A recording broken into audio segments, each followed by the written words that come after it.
Hi, everybody. My name is Astara, publisher of Flower of Life Press, and I'm very happy to be here today with author Mary Kathleen McKenna, otherwise known as Kathie Bishop. Welcome, Kathie. Kathie, I know you have been through a lot of loss lately, as have many of us in the world during these times. But in particular, you've been going through some dark nights, and I wondered if you wanted to share a little bit about your journey with grief and your journey with writing and maybe how they're intersecting. Yeah, I'd like to at first start out reading an excerpt in the grieving I'm doing, and it's partly for the loss of our 18 years plus 7 months old Shar dog. He probably was the oldest in the world, Shar.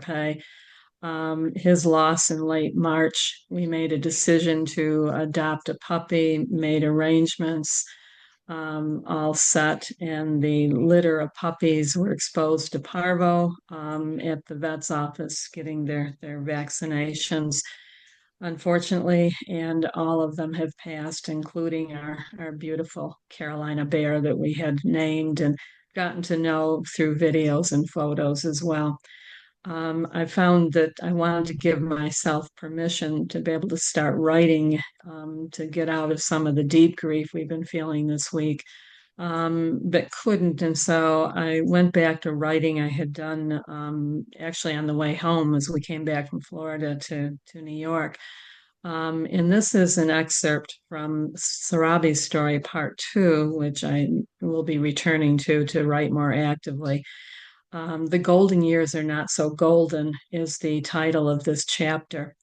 And this is in Sarabi's voice. Now, I wrote this long before, this was even before Brandywine Bear's death as well. So this really hit home to me, the writing that I had done previous to all of this.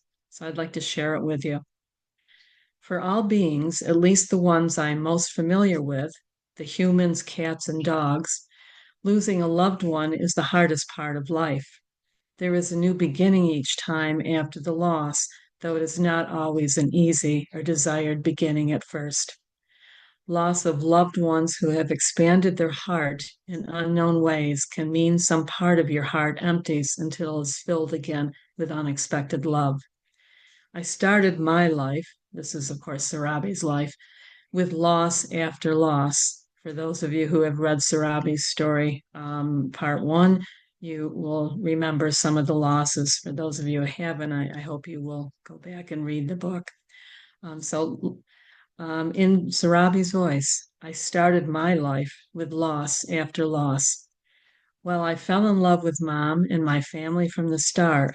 For some time, I protected myself from further hurt by not giving my all at the beginning, and for a very long time after that beginning.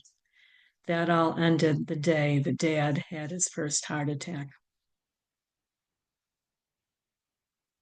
Um, this to me feels like a gift that came to me from my Sarabi, because I'm trying to write in Sarabi's voice from Sarabi's experience. And so I hope that all of you will look to those things that comfort you.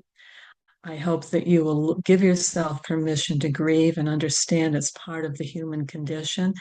Also, understand that there will be new beginnings. That doesn't mean you lose what you had before you and your memories, but it means those memories become clearer to you and become more golden. And so maybe those golden years are no more golden than we realize, especially if we have the time to restore those memories.